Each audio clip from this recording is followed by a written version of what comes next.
আজকে একদম বাজারের মতো ক্রিস্পি চিকেন প্যাটিস আজ আমি আপনাদের সাথে শেয়ার করব, যেটা বানানো খুবই সহজ।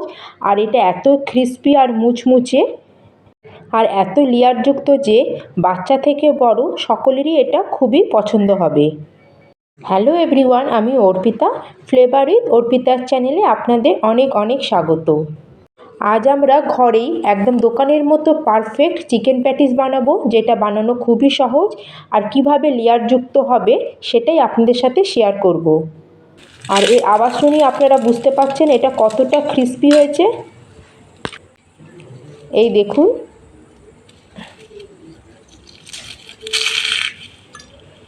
তাহলে চলুন শুরু করা যাক আজকে চিকেন প্যাটিস রেসিপি। এর জন্য একটা আমি গামলার মধ্যে নিয়ে নিলাম 200 গ্রাম মতো ময়দা। এবার এর মধ্যে আমি দিয়ে দিলাম হাফ চামচ মতো নুন, আর তার সাথে দিয়ে দিলাম হাফ চামচ চিনি। এবার এটাকে ভালো করে মিক্স করে নিচ্ছি। এবার আমি ময়ানের জন্য এখানে দিয়ে দিলাম বড় চামচের 4 থেকে 5 চামচ রিফাইন অয়েল। এখানে আপনারা রিফাইন অয়েলের জায়গায় মেল্টেড বাটারও নিতে পারেন। এবার সব উপকরণগুলোকে আমরা ময়দার সাথে ভালো করে মিক্স করে নিচ্ছি। আমাদের এই সময় ডোলে ডোলে ময়দার সাথে মিক্স করে নিতে হবে। যখন সব উপকরণ ভালো করে ময়দার সাথে মিশে যাবে আর এরকম জমাট বাঁধবে, তখন বুঝবেন যে আমাদের ময়ানটা একদম পারফেক্ট হয়েছে। ঠিক এই পর্যায়ে এখন আমি নর্মাল টেম্পারেচারে থাকা জলকে দিয়ে অল্প অল্প করে দেবো আর একটা ডো তৈরি করে নেব। এই ডোটা নরম করা যাবে না, একটু শক্ত করেই আমাদের ডোটা রেডি করতে হবে। ডোটা আমাদের একটু টাইট করেই মাখতে হবে, নাহলে যখন আমরা রেস্টে রাখবো তখন ডোটা আরও নরম হয়ে যাবে। ঠিক আমাদের এরকমই ডোটা তৈরি করতে হবে। এবার এটাকে আমি ঢেকে 1 ঘন্টার জন্য রেস্টে রেখে দেবো। যতক্ষণ এটা রেস্টে থাকছে ততক্ষণ আমরা চিকেনের পুরটা তৈরি করে নেব। তার জন্য এখানে একটা কড়াতে আমি নিয়ে নিয়েছি 2-3 চামচ মতো রিফাইন অয়েল, আর তার মধ্যে দিয়ে দিলাম হাফ চামচ মতো গোটা জিরে আর 2টো মিডিয়াম সাইজের পেঁয়াজ কুচি। এবার আমরা গ্যাসের ফ্লেমটাকে লোতে করে পেঁয়াজটাকে একটু হালকা লাল করে ভেজে নেব। পেঁয়াজের কালারটা আমাদের একটু চেঞ্জ হয়ে গেলে এর মধ্যে দিয়ে দেবো কিছু ক্যাপসিকাম কুচি। ক্যাপসিকামটাকেও পেঁয়াজের সাথে আমরা একটু ভেজে নেব। আর দিয়ে দেবো 4-5টা কাঁচা লঙ্কা কুচি। এবার লঙ্কা, পেঁয়াজ আর ক্যাপসিকামকে আমরা 1-2 মিনিটের জন্য একটু ভেজে নেব। 1 মিনিটের মতো এটাকে আমরা ফ্রাই করে নিয়েছি। এবার এর মধ্যে দিয়ে দেবো 2 টেবিল স্পুন মতো আদা রসুনের পেস্ট। এবার এই পেস্টটাকেও আমরা পেঁয়াজ আর ক্যাপসিকামের সাথে একটু কষিয়ে নেব, যতক্ষণ না পর্যন্ত আদা রসুনের একটা কাঁচা গন্ধটা আমাদের চলে না যায়। এখন আমি এর মধ্যে অ্যাড করে দিলাম চিকেন কিমাকে। এবার চিকেনটাকেও ভালো করে আমরা ক্যাপসিকাম, পেঁয়াজ আর আদা রসুনের পেস্টের সাথে ভালো করে কষিয়ে নেব, যতক্ষণ এটা সফট না হয়ে যায়।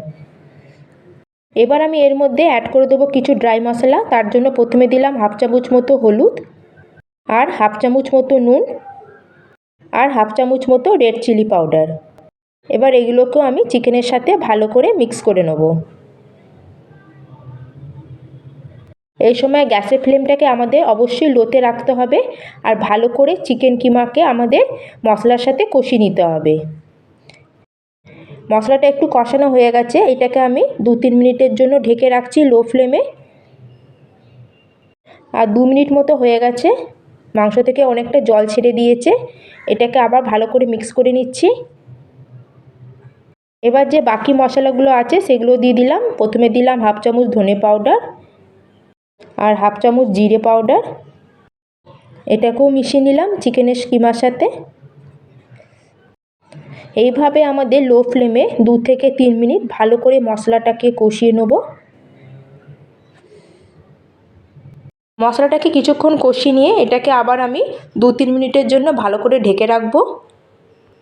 এবার 3 মিনিট মতো হয়ে গেছে, ঢাকনাটা সরিয়ে দিয়ে চিকেনটাকে আরেকবার একটু নাড়িয়ে নিচ্ছি।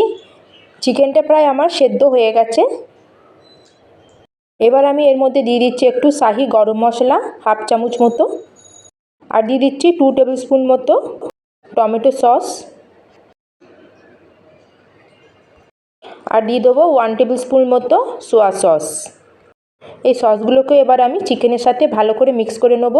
এই সস দেওয়ার জন্য এই চিকেনের পুরের টেস্টটা অনেক গুণ বেড়ে যায়, আপনারা এটা অবশ্যই ব্যবহার করবেন। এবার চিকেনের মধ্যে দিয়ে দিলাম সামান্য কিছু ধনেপাতা, এটাকে মিক্স করলেই আমাদের রেডি হয়ে যাবে চিকেনের পুরটা। আর এই দেখুন বন্ধুরা, চিকেন প্যাটিসের জন্য আমার চিকেনের পুরটা একদম রেডি। আবার একটা বাটির মধ্যে ঢেলে এটাকে আমি একটু ঠান্ডা করে নেব। এবার আমরা একটা মিশ্রণ তৈরি করে নেব। তার জন্য এখানে আমি নিয়েছি 4 চামচ কর্নফ্লাওয়ার। কর্নফ্লাওয়ার না থাকলে বন্ধুরা অসুবিধা কিছু নেই, আপনারা এর জায়গায় ময়দাও নিতে পারেন। আর এর মধ্যে দিয়ে দেবো আমি 6 চামচ মতো রিফাইন অয়েল। এই দুটোকে মিশিয়ে একটা আমাদের স্মুথ পেস্ট তৈরি করতে হবে। আমাদের যে পেস্টটা তৈরি হবে, পেস্টটা আমাদের বেশি পাতলা করলে হবে না, আবার খুব মোটাও হবে না। আর এই দেখুন বন্ধুরা, পেস্টটা আমাদের ঠিক এরকম স্মুথ তৈরি করতে হবে। আর এটার জন্যই আমাদের প্যাটিসগুলো খুবই মুচমুচে আর ক্রিস্পি হয়। তাহলে আমাদের পেস্টটা রেডি হয়ে গেছে। এবার এটাকে আমি সাইডে রেখে দিলাম। এবার আটাটাকে এবার চেক করে নেব। আটাটাকে আবার 2-3 মিনিটের জন্য একটু আমি ডলে নেব। আটাটা আমার আগের থেকে অনেকটা সফট হয়ে গেছে, তাই প্রথমে আপনারা বেশি নরম করে আটা মাখবেন না, তাহলে আমাদের আটা একদমই সফট হয়ে যাবে আর প্যাটিস আমাদের একদম খাস্তা আর মুচমুচে হবে না। এভাবে আটা থেকে আমি ছোট ছোট করে লেচি কেটে নিয়েছি। আর এইভাবে লেচিগুলোকে আমি রেডি করে নিয়েছি। এবার একটা লেচি নিয়ে তার উপরে সামান্য ময়দা দিয়ে এবার এটাকে আমি একটু পাতলা করে রুটির মতো বেলে নেব। এই প্যাটিস বানানোর জন্য বন্ধুরা আমাদের একটু খেয়াল রাখতে হবে, যতটা সম্ভব এই রুটিটাকে আমাদের পাতলা করে বেলতে হবে। এটা আমার বেলা হয়ে গেছে। এবার যে আমি মিক্সারটা বানিয়েছিলাম কর্নফ্লাওয়ার দিয়ে, ওখান থেকে 1 চামচ এরম ব্যাটারটা নিয়ে আমরা পুরো রুটির মধ্যে স্প্রেড করে নেব। এবার এক সাইড দিয়ে এইভাবে আমরা ফোল্ড করে নেব।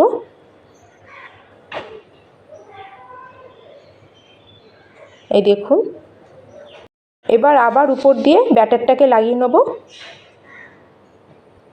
আবার এইভাবে এটাকে আমি ফোল্ড করে নেব হাফ। ভালো করে এটাকে আমাদের চিপে বন্ধ করে দিতে হবে। আপনারা চাইলে এটাকে একটু উপর দিয়ে বেলে নিতেও পারেন, তাতেও কোনো অসুবিধা নেই। আবার আমি কর্নফ্লাওয়ারের মিশ্রণটা এর উপরে একটু লাগিয়ে দিলাম। আর এভাবে ধীরে ধীরে এটাকে আস্তে আস্তে রোল করে নেব। রোল করে সাইডে একটু জল দিয়ে এটাকে আমরা আটকে দেবো। আর এই দেখুন বন্ধুরা লেয়ারটা, এটাকে আমি আবার ভালো করে একটু সামান্য ময়দা দিয়ে পাতলা করে বেলে নেব।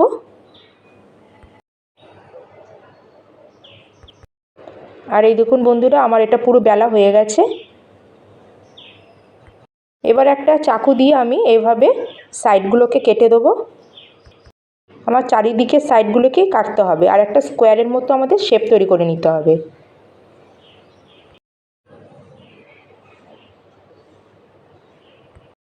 এবার যে আমরা পুরটা বানিয়েছিলাম, কিছুটা পরিমাণে পুর মাঝখানে রেখে দেবো। খুব বেশি পুর এখানে দেবেন না, যতটা দরকার ততটা পরিমাণে দিয়ে আমরা প্যাটিসের শেপটা তৈরি করে নেব। আর এইভাবে আমি সামান্য একটু জল চারিদিকে লাগিয়ে দিলাম। এইভাবে আমরা ফোল্ড করে এক সাইডের কোণাকে নিয়ে আরেক সাইডের কোণার সাথে এইভাবে আমরা জোড়া লাগিয়ে দেবো। আর হাত দিয়ে এভাবে চিপে আমরা পুরোটাকে বন্ধ করে দেবো। এইভাবে ফোল্ড করে দিলে খুব সুন্দর একটা আমাদের প্যাটিসের শেপ চলে এসেছে। আর সাইডগুলোকে আমরা ভালো মতো প্রেস করে দেবো, কারণ যাতে আমরা যখন ফ্রাই করব যাতে এটা খুলে না যায়। আর আমরা এইভাবে একদম সাইডটা ফোল্ড করব না, তার থেকে একটু ছেড়ে একটু দূরে আমরা এটাকে এইভাবে চিপে এটাকে বন্ধ করব। তাহলে যখন আমরা প্যাটিসগুলো তেলে ভাজবো তখন সাইডের লেয়ারগুলো ভালো মতো বোঝা যাবে। এই স্টেপগুলো একটু খেয়াল রাখবেন, তাহলে আমাদের একদম ভালো পারফেক্ট প্যাটিস তৈরি হয়ে যাবে। আমি আরেকটা আপনাদের বোঝানোর জন্য করে দেখাচ্ছি। এইভাবে প্রথমে একটা রুটি মতো করে নেব, পাতলা করে, যতটা সম্ভব পাতলা করা যায়। আর ব্যাটারটাকে দিয়ে উপরে এইভাবে পুরো স্প্রেড করে নেব রুটির উপর। এবার সাইডগুলোকে এইভাবে ফোল্ড করে দেবো। আবার এর উপরে আমরা ব্যাটারটা লাগিয়ে নেব। আবার এটাকে হাফ ফোল্ড করে দেবো। আর এইভাবে হাত দিয়ে একটু টিপেও নিতে পারেন আপনারা। এভাবে একটুখানি টিপে টিপে এটাকে একটু লম্বা মতো করে নেব শেপটাকে। আবার এর উপর একটু কর্নফ্লাওয়ারের মিক্সারটা দিয়ে এইভাবে একটু রোল করে নেব। আর সাইডে একটু জল লাগিয়ে এটাকে আমরা বন্ধ করে দেবো। আর এই দেখুন কত সুন্দর আমাদের লেয়ার তৈরি হয়ে গেছে। আবার এটাকে সামান্য একটু ময়দা দিয়ে পাতলা করে রুটির মতো বেলে চারিদিকটা এইভাবে স্কোয়ারের মতো কেটে মাঝখানে এরম চিকেনের পুরটা দিয়ে চারিদিকে জল লাগিয়ে নিয়েছি। আর এরমভাবে আমরা কোনাকুনি ফোল্ড করে এটাকে এভাবে প্রেস করে এটাকে বন্ধ করে দেবো, যাতে আমাদের ভেতরে পুরটা না বেরিয়ে আসে ফ্রাই করার সময়। এই দেখুন আমি 4টে বানিয়ে নিয়েছি। এগুলোকে এখন আমি আপনাদের ফ্রাই করে দেখাবো। এখন কড়াইতে আমি তেল খুবই হালকা গরম করে নিয়েছিলাম। এবার আমি এখানে এক এক করে প্যাটিসগুলোকে দিয়ে দেবো। যতগুলো প্যাটিস একসাথে ভাজা যায় আমাদের ততগুলোই ভাজতে হবে। দেওয়ার সঙ্গে সঙ্গে এটাকে নাড়াচাড়া করা যাবে না। 1 মিনিট মতো হয়ে গেলে এগুলোকে আমরা হালকা হাতে আস্তে করে উল্টে দেবো। এই সময় একদম তাড়াহুড়ো করলে হবে না, তাহলে আমাদের শেপটা নষ্ট হয়ে যেতে পারে। আর এই সময় আমাদের গ্যাসের ফ্লেমটাকে একদম লোতে রাখতে হবে। আমরা লো ফ্লেমে এটা করছি, তাই জন্য এটা আস্তে আস্তে কুক হবে আর এটা আস্তে আস্তে ক্রিস্পি হবে। আমাদের এইভাবে উল্টে পাল্টে এইটাকে লো ফ্লেমে এইভাবেই ভেজে নিতে হবে, তাহলে একদম ভেতর পর্যন্ত এটা খাস্তা হবে। আর এই দেখুন আমি দেখাচ্ছি, আর দেখুন কত সুন্দর আমাদের লেয়ারগুলো খুলেছে। দেখুন আমার প্যাটিসগুলো একদম রেডি হয়ে গেছে। এগুলোকে আবার বার করে নিচ্ছি। এইভাবে ভালো করে তেল ঝরিয়ে আমাদের প্যাটিসগুলোকে বার করে নিতে হবে।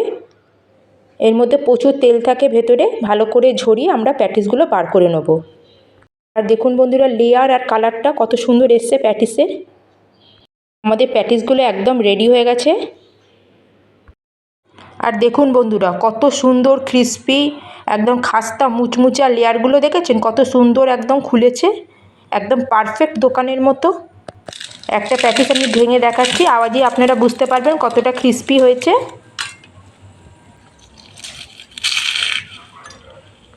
তাহলে বন্ধুরা আর কিচ্ছু বলার নেই এখানে। যদি আমার ভিডিওটা ভালো লাগে অবশ্যই লাইক করবেন, কমেন্ট করবেন এবং আমার চ্যানেলকে সাবস্ক্রাইব করতে ভুলবেন না। আপনারা একবার অবশ্যই এইভাবে ঘরে বানাবেন। তাহলে আবার দেখা হচ্ছে অন্য একটি নতুন রেসিপি নিয়ে। জয় হিন্দ, জয় ভারত।